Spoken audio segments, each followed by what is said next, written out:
Hello, welcome back to friends. ഒരുപാട് ലേറ്റായി പോയിന്നറിയാം, ഒരുപാട്. പക്ഷേ പള്ളിയിലൊക്കെ പോയിട്ട് തിരിച്ച് വന്നപ്പോൾ ഒരുപാട് സമയമെടുത്തു. അതിനിടയ്ക്ക് ഞാൻ ജസ്റ്റ് എൻ്റെ ഹെയർ സ്റ്റൈലൊന്ന് മാറ്റാൻ പോയായിരുന്നു കേട്ടോ. ഒത്തിരി കാലമായി വിചാരിക്കുന്നതാണ്. അപ്പോൾ അത് ചെയ്തു. അപ്പോൾ അതിൻ്റെ ഷോർട്സൊക്കെ ഞാൻ ഇടാം കേട്ടോ, കാണണേ. അപ്പോൾ ഓക്കെ, കഥയിലേക്ക് പോവാം. നാളെ കഥയില്ല കേട്ടോ, എനിക്കിന്നൊന്നും കൂടെ ചെയ്യാനുള്ള ഒരു ഇതില്ല, കിട്ടിയില്ല. പകലൊക്കെ നോക്കി, പക്ഷേ പറ്റിയില്ല. നമ്മൾ അപ്പമൊക്കെ ഉണ്ടാക്കുന്ന ഒരു തിരക്കിലായിപ്പോയി. അതൊന്നും ഞാൻ വീഡിയോ എടുത്തില്ല കേട്ടോ, അതിനൊരു മൂഡില്ലായിരുന്നു. അപ്പോൾ ഓക്കെ, വീഡിയോയിലേക്ക് പോകാം. അങ്ങനെ പോകുന്നൊരു ഇഷ്ടമല്ല ഇത്. അങ്ങനെ പോകുന്നുണ്ടെങ്കിൽ ആ ഇഷ്ടത്തിനപ്പം ഞാനും ഉണ്ടാവും ഈ ലോകത്തു നിന്ന് തന്നെ പോവാൻ.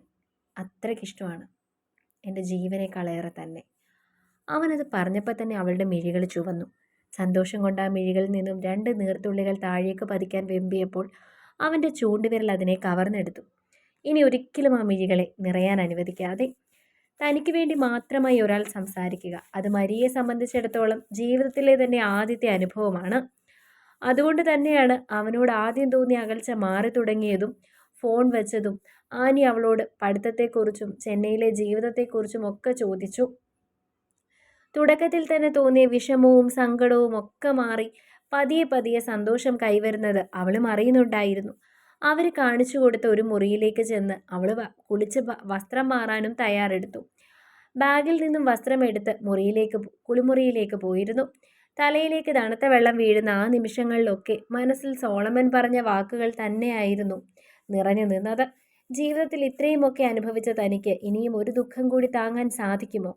എന്താണ് അവൻ്റെ ആ ഒരു രീതിക്ക് താൻ മറുപടി പറയേണ്ടത്? വേണമെന്നോ വേണ്ടെന്നോ പറയാൻ തനിക്ക് സാധിക്കുന്നില്ല. ഉള്ളിൻ്റെ ഉള്ളിൽ എവിടെയൊക്കെയോ അവനോട് ഒരു നുള്ളു സ്നേഹം തോന്നി തുടങ്ങിയിട്ടുണ്ട്. എല്ലാവരെയും പോലെ തൻ്റെ സാഹചര്യത്തെ മുതലെടുക്കാൻ വന്നവനല്ല അവനെന്ന ആ ചിന്ത, അത് തന്നെ വല്ലാത്തൊരവസ്ഥയിലേക്ക് അവനിലേക്ക് ചായാൻ മനസ്സ് വെമ്പുന്നുണ്ട്. പക്ഷേ പരിമിതികളോ ഏറെ. അതിലേറ്റവും വലിയ ഒന്ന് അമലാൻറ്റിയുടെ മുഖമാണ്. ജീവിതത്തിലെ ഏറ്റവും വലിയ ദുഃഖാവസ്ഥയിൽ അഭയം തന്നയാളാണ്. അവരോട് നന്ദികേട് കാണിക്കുന്നത് പോലെ ആവില്ലേ താൻ ഇപ്പോൾ അവനോട് ഒന്ന് ചേർന്നാൽ? പൊന്നുപോലെ ആൻറ്റി വളർത്തിക്കൊണ്ടു വരുന്നൊരു മകനാണ്. ഒരിക്കലും അവരാഗ്രഹിക്കുക തന്നെ പോലെ ഒരു മരുമകളെ ആയിരിക്കില്ല. ഒറ്റ മകനാണ്. ആ മകനെക്കുറിച്ച് എന്തെല്ലാം സ്വപ്നങ്ങൾ ഉണ്ടായിരിക്കും. മാത്രമല്ല ഡോക്ടർ കൂടിയാണ് അവൻ. തനിക്ക് എന്താണ് ഉള്ളത്? ഇല്ലായ്മകളാണ് ഏറെയും. എന്തിനധികം പറയുന്നു, താൻ അവനെ വശീകരിച്ചെടുത്തു എന്ന് മാത്രമേ എല്ലാവരും പറയുകയുള്ളൂ. ഇങ്ങനെയൊരു പ്രവർത്തിക്ക് നിൽക്കണമോ എന്ന് ഒരു നിമിഷം അവൾ ചിന്തിച്ചു. നഷ്ടം തനിക്ക് മാത്രമായിരിക്കും, വേദനകളും തനിക്ക് മാത്രമായിരിക്കും. പക്ഷേ സോളമൻ്റെ സ്നേഹം ഉള്ളം കൊതിക്കുന്നുണ്ട്. അങ്ങനെയൊരു ചേർത്ത് പിടിക്കൽ എവിടെയൊക്കെയോ താൻ ആഗ്രഹിക്കുന്നുമുണ്ട്. പക്ഷേ ആ 2 അക്ഷരം ഒരു വലിയ മതിൽക്കെട്ട് തന്നെയാണ് തങ്ങൾക്കിടയിൽ തീർക്കുന്നത്. കുളി കഴിഞ്ഞ് പുറത്തിറങ്ങിയപ്പോൾ ആനിയുടെ അരികിലേക്ക് അവൾ ചെന്നിരുന്നു. അടുക്കളയിൽ ആനിയെ സഹായിക്കാനും മറ്റുമായി അവളും കൂടി. ഒന്നും ചെയ്യണ്ടെന്ന് ആനി പറഞ്ഞുവെങ്കിലും അങ്ങനെ മാറി നിൽക്കാൻ മരിയ തയ്യാറായിരുന്നില്ല.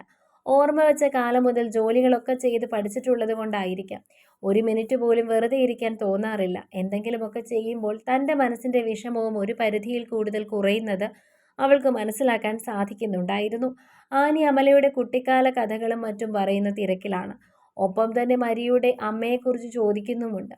ഒന്നും വിട്ട് ചോദിക്കുന്നില്ല എങ്കിലും തൻ്റെ വീട്ടിലെ അവസ്ഥ എങ്ങനെയാണെന്ന് അറിയണമെന്ന് അവർക്ക് താല്പര്യമുണ്ടെന്ന് അവൾക്കും തോന്നിയിരുന്നു. തൻ്റെ ദുഃഖങ്ങൾ അങ്ങനെ എല്ലാവരോടും പങ്കുവയ്ക്കാൻ അവൾക്ക് താല്പര്യമുണ്ടായിരുന്നില്ല. അതുകൊണ്ട് തന്നെ വിദഗ്ധമായ ആ വിഷയത്തിൽ നിന്നും മരിയ മാറിക്കളഞ്ഞു. നേഴ്സിംഗ് ഒക്കെ പഠിച്ചിറങ്ങിക്കഴിഞ്ഞാലേ ഗൾഫിലോട്ടോ മറ്റോ കൊണ്ടുപോകാൻ നിങ്ങളുടെ കുടുംബത്തിൽ തന്നെ ആരെങ്കിലും ഉണ്ടോ കൊച്ചേ? ആനി ചോദിച്ചു. അങ്ങനെ എന്നെ ആരും കൊണ്ടുപോകുമെന്ന് തോന്നുന്നില്ല. പിന്നെ പഠിച്ചിറങ്ങിയ ചെറുതാണെങ്കിലും ഒരു ജോലി കിട്ടുമല്ലോ. നീ അമലയെ ചുറ്റിപ്പറ്റി നിന്നാൽ മതി. അവൾക്ക് വലിയ മനസ്സാ, എല്ലാവരെയും സഹായിക്കും. പിന്നെ അവിടെ കിട്ടുമെന്ന് വിചാരിച്ചാൽ നിന്നെ എളുപ്പത്തിൽ വെളിയിലോട്ടൊക്കെ വിടാൻ പറ്റും. ഒരു 3 വർഷം ചെന്നൈയിൽ തന്നെ നിന്ന് എക്സ്പീരിയൻസ് ആയാൽ നിനക്ക് സൗദിയിലൊക്കെ ലക്ഷങ്ങൾ ശമ്പളം കിട്ടും. പിന്നെ സ്വന്തമായി വരുമാനമുള്ളൊരു പെണ്ണിനെ കെട്ടാൻ ചെറുക്കന്മാർ ക്യൂ നിൽക്കും. ഈ കഷ്ടകാലമൊക്കെ മാറും കൊച്ചേ. എന്നതാണെങ്കിലും ഒരു കയറ്റത്തിനൊരു ഇറക്കം ഉണ്ടാവും. അത് കർത്താവ് തമ്പുരാൻ നേരത്തെ കരുതിയിട്ടുള്ളതാണ്. നീ നിന്റെ വീട്ടിലാണെങ്കിലും ശരിക്കും അനുഭവിച്ചിട്ടുണ്ടെന്ന് അമല പറഞ്ഞെനിക്കറിയാം. അതുകൊണ്ട് കയറി ചെല്ലുന്ന വീട്ടിൽ നിനക്ക് സുഖമായിരിക്കും. അവർ നിന്നെ പൊന്നുപോലെ നോക്കും. മോള് നന്നായിട്ട് മുട്ടിപ്പായി ദൈവത്തോട് പ്രാർത്ഥിക്കുക, നന്നായിട്ട് ഈ പഠിത്തം എല്ലാം തീർന്ന് ഒരു ജോലിയൊക്കെ കിട്ടണേന്ന്. ആനിയുടെ വാക്കുകൾ കേട്ടപ്പോൾ പെട്ടെന്ന് അവൾക്ക് ഓർമ്മ വന്നത് സോളമൻ്റെ മുഖമാണ്. തൻ്റെ സന്തോഷങ്ങളുടെ താക്കോൽ അവൻ്റെ കൈകളിലാണോ എന്നൊരു നിമിഷം അവൾക്ക് തോന്നിയിരുന്നു. ഒരു കപ്പിൽ കുറച്ച് ചായ പകർന്ന് അവൾക്ക് നേരെ നീട്ടിയിരുന്നു ആനി. ഭക്ഷണം കഴിച്ചതുകൊണ്ട് എനിക്ക് വേണ്ടായിരുന്നു. ഒരു കപ്പ് ചായ കുടിച്ചെന്നും പറഞ്ഞ് ഒന്നും സംഭവിക്കാൻ പോകുന്നില്ല ഒച്ചേ, അങ്ങോട്ട് കുടിക്കേ. ചിരിയോടെ അവളുടെ കൈകളിലേക്ക് കപ്പ് നീട്ടിക്കൊണ്ട് ആനി പറഞ്ഞപ്പോൾ അവളത് വാങ്ങിയിരുന്നു. ഞാനത് സോളമന് കൊണ്ട് കൊടുത്തിട്ട് വരാം. അത് വാങ്ങി അവന് കൊണ്ട് കൊടുക്കണമെന്ന് ഒരു നിമിഷം മരിയയ്ക്ക് തോന്നിയിരുന്നു. ആദ്യമായാണ് മനസ്സിൽ ഇങ്ങനെയുള്ള ആഗ്രഹങ്ങളൊക്കെ തോന്നുന്നത്. എങ്കിലും അവളത് പറഞ്ഞില്ല. ആനി നേരെ അടുക്കളയിൽ നിന്ന് പുറത്തേക്ക് പോകുന്നത് കണ്ടപ്പോൾ അവനെ ഒരു നോക്ക് കാണാൻ പറ്റിയിരുന്നെങ്കിലെന്നാണ് അവൾ ആഗ്രഹിച്ചത്. പുറത്ത് ആനിയുടെയും സോളമൻ്റെയും ശബ്ദം കേൾക്കാം. അവൻ ഉമ്മറത്തുണ്ടെന്ന് അവൾക്ക് മനസ്സിലായി. എന്നാൽ എങ്ങനെയാണ് അവർക്കിടയിലേക്ക് ഇറങ്ങി ചെല്ലുന്നത്? അത് ശരിയല്ലെന്ന് അവൾക്ക് തോന്നി. കുറച്ചു സമയം രണ്ടുപേരുടെയും ശബ്ദം കേട്ടില്ല. ആ നിമിഷം തന്നെ സോളമൻ അടുക്കളയിലേക്ക് വന്നിരുന്നു. ആ നിമിഷം സ്വർഗം കിട്ടിയ സന്തോഷമാണ് അവൾക്ക് തോന്നിയത്. ഇത്രമാത്രം താൻ അവനെ കാണാൻ ആഗ്രഹിച്ചിരുന്നു. അവൾ തന്നോട് തന്നെ ചോദിച്ചു. ചായ കുടിച്ച കപ്പ് അവളെ ഒന്ന് നോക്കി. പുരികമുയർത്തിയതിന് ശേഷം കഴുകുവാനായി സ്ലാബിനടുത്തേക്ക് അവൻ പോയപ്പോൾ അവനോടൊന്നും പറയാതെ ബലമായി അവൻ്റെ കയ്യിൽ നിന്നും കപ്പും വാങ്ങി അവൾ തന്നെ അത് കഴുകിയിരുന്നു. ആ നിമിഷം അവളുടെ ചുണ്ടിൽ ഒരു പുഞ്ചിരി ഉണ്ടായിരുന്നു. ആ പുഞ്ചിരി അവൻ്റെ ചൊടിയിലേക്ക് എത്താൻ ഒരുപാട് സമയമൊന്നും വേണ്ടി വന്നില്ല. നീ എന്താ ഇങ്ങനെ അടുക്കളയിൽ തന്നെ ഇരിക്കുന്നത്? 24 മണിക്കൂറും ഇതിനകത്ത് പൂട്ടിയിരിക്കണോ? എനിക്കാണെങ്കിൽ താൻ ഇപ്പം ഇറങ്ങി വരും എന്നുള്ളൊരു ചിന്തയായിരുന്നു. വരുന്നില്ലെന്ന് കണ്ടതുകൊണ്ടാണ് തിരക്കി ഇങ്ങോട്ട് ഇറങ്ങിയത്. വീട്ടിലെ പോലെയല്ല, എനിക്കെപ്പോഴും ഇതിനകത്തൊന്നും കയറി വരാൻ പറ്റത്തില്ല. നിന്നെ കാണാതിരിക്കാനും പറ്റത്തില്ല. അതുകൊണ്ട് എപ്പോഴും കൺവെട്ടത്തുണ്ടായിരിക്കണം. കേട്ടോ പറഞ്ഞത്? അവളെ നോക്കി അത്രയും പറഞ്ഞ് അവളുടെ മുഖത്ത് തൻ്റെ കൈവിരലുകൾ കൊണ്ട് ഒന്ന് തഴുകി ഇരു കണ്ണുകളും അടച്ചു കാണിച്ചവൻ അടുക്കളയിൽ നിന്നും പുറത്തേക്ക് ഇറങ്ങിയിരുന്നു. ആ സമയം തൻ്റെ ശരീരത്തിൽ സുഖമുള്ളൊരു തണുപ്പ് വന്ന് മൂടുന്നത് അവൾ അറിഞ്ഞു. പ്രണയത്തിൻ്റെ സുഖമുള്ള തണുപ്പ്. ചെയ്യുന്നത് ശരിയാണോ എന്ന് ചോദിച്ചാൽ അതിന് വ്യക്തമായൊരു മറുപടി തൻ്റെ കയ്യിലില്ല. പക്ഷേ അവൻ്റെ സ്നേഹം താൻ ആഗ്രഹിക്കുന്നുണ്ട്. അവൻ്റെ സാന്നിധ്യത്തിൽ താൻ സന്തോഷവതിയാണ്. അവൾ ചിന്തിച്ചു. കുറച്ച് സമയങ്ങൾക്ക് ശേഷം ആനി അടുക്കളയിലേക്ക് തിരികെ വന്നിരുന്നു. അപ്പോഴും എന്തൊക്കെ ജോലി ചെയ്യുകയാണ് മരിക. വൈകുന്നേരമാകുമ്പോൾ അമല ഇങ്ങി വരും. ആനി പറഞ്ഞു. ആണോ? പെട്ടെന്നൊരു ഉത്സാഹത്തോടെ അവൾ ചോദിച്ചു. അവളുടെ മുഖത്ത് വിരിഞ്ഞ ആ ഉത്സാഹം തന്നെ അമലയെ അവൾ എത്ര ഇഷ്ടപ്പെടുന്നു എന്നതിന് ഉദാഹരണമായിരുന്നു. അമ്മച്ചിക്കിപ്പോൾ വലിയ കുഴപ്പമില്ലെന്നാണ് പറഞ്ഞത്. വൈകിട്ട് ഞാൻ ആശുപത്രിയിൽ നിന്നോളാം എന്ന് പറഞ്ഞു. അമല യാത്ര ചെയ്ത് വന്നതല്ലേ, ഒന്ന് റെസ്റ്റ് പോലും എടുക്കാതെ ആശുപത്രിയിൽ നിൽക്കാമെന്ന് പറഞ്ഞാൽ അത് ബുദ്ധിമുട്ടുള്ള കാര്യമല്ലേ? ആനി എന്തൊക്കെയോ സംസാരിക്കുന്നുണ്ട്. മരിയും അതൊക്കെ കേൾക്കുന്നുണ്ട്. രണ്ടുപേരും കൂടി ജോലികൾ പെട്ടെന്ന് തീർത്തിരുന്നു.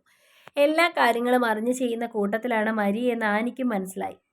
വെറുതെയല്ല അമലയ്ക്ക് അത്രയും ഇഷ്ടമെന്ന് ആ നിമിഷം ആനി ചിന്തിച്ചു. ഉച്ചയ്ക്ക് ഭക്ഷണം കഴിക്കുന്ന സമയമായപ്പോഴാണ് പിന്നീട് സോളമനെ മരിയെ കാണുന്നത്. ആനിയാണ് അവന് വേണ്ടി എല്ലാം വിളമ്പിയത്. ആദ്യമായി അവന് വേണ്ടി ഭക്ഷണം വിളമ്പാൻ അവൾക്ക് ആഗ്രഹം തോന്നി. ഇഷ്ടമുള്ളതൊക്കെ മതിയാവുന്നത് വരെ അവൻ കഴിക്കുന്നതും താനത് വെച്ചുണ്ടാക്കി കൊടുക്കുന്നതും ഒക്കെ അവൾ സങ്കല്പത്തിൽ കണ്ടു.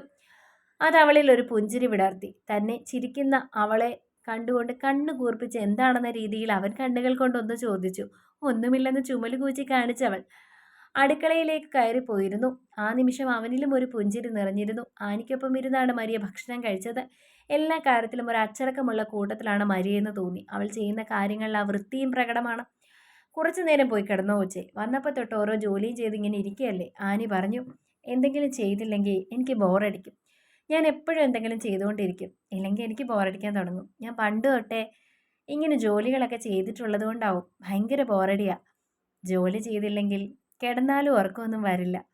ഏതായാലും നാട്ടിൽ വന്ന സ്ഥിതിക്ക് കൊച്ചിൻ്റെ വീട്ടിലേക്ക് ഒന്ന് പോകണ്ടേ? ആനി ചോദിച്ചപ്പോൾ അവളുടെ മുഖത്തെ സന്തോഷം മങ്ങുന്നത് അവർ ശ്രദ്ധിച്ചിരുന്നു. പോകുന്നുണ്ടെന്ന് അമലയാൻറ്റി പറഞ്ഞത് എപ്പോഴാണെന്ന് എനിക്ക് അറിയില്ല. പതിഞ്ഞ സ്വരത്തിൽ അവൾ മറുപടി പറഞ്ഞപ്പോൾ ആനി ഒന്ന് ചിരിച്ചിരുന്നു. ഒരു 5 മണിയോട് അടുപ്പിച്ചപ്പോഴാണ് സണ്ണിയും അമലയും വന്നത്. അമലയുടെ മുഖം കണ്ടപ്പോൾ തന്നെ നന്നായി ക്ഷീണവതിയാണെന്ന് മരിയയ്ക്ക് തോന്നിയിരുന്നു.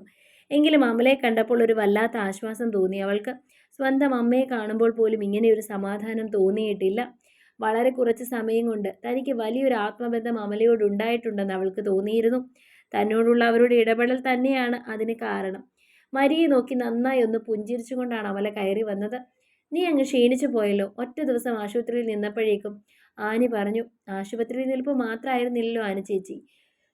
വന്നതും ക്ഷീണിച്ചായിരുന്നു. പിന്നെ അമ്മച്ചിയാണെങ്കിൽ വെറുതെ ഇരുത്തു എന്നെ. കാലും കയ്യും ഒക്കെ തിരുമിപ്പിച്ചു. പിന്നെ അതൊക്കെ ഒരു സന്തോഷമല്ലേ?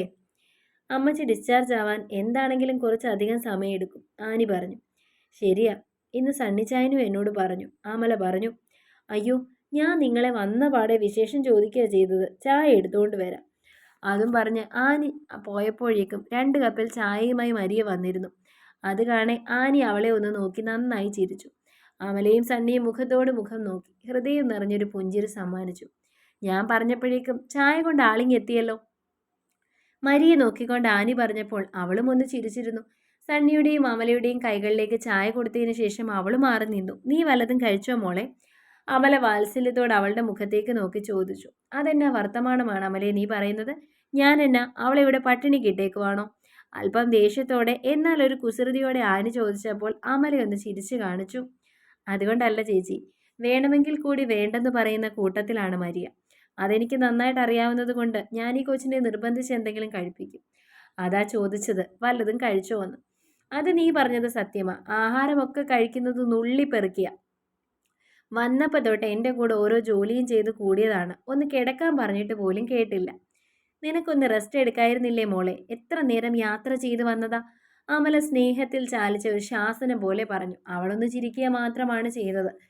അമ്മച്ചി ഏതായാലും കുറച്ചുനാൾ എടുക്കും ഒരു പഴയ ഫോമിലെത്താൻ. നാളെ വൈകുന്നേരം ഞാൻ പോകുക. ഇച്ചായന് സമയമില്ല. പിന്നെ സോളമൻ്റെ കാര്യം അറിയാമല്ലോ. ഒരു ദിവസം എന്നും പറഞ്ഞുകൊണ്ടാ അവനെ വിളിച്ചുകൊണ്ട് വന്നത്. അവനിവിടെ നിൽക്കത്തില്ല. മാത്രമല്ല മരിയയുടെ വീട്ടിലൊന്ന് കയറണം. ബെറ്റി പ്രത്യേകം വിളിച്ചു പറഞ്ഞിരുന്നു. ജോണിന് അറിയില്ല ഞങ്ങൾ ഇന്നലെ വന്നു എന്ന്. വേറൊരു വീട്ടിൽ ഇവൾ അന്തി ഉറങ്ങിയെന്നൊക്കെ അറിഞ്ഞാൽ ജോണിന് അത് ഇഷ്ടപ്പെടുത്തുമില്ല. അതുകൊണ്ട് നാളെ അവിടെ കൂടി കയറിയിട്ട് ഞങ്ങൾ പെട്ടെന്ന് തന്നെ തിരിച്ചു പോവാ.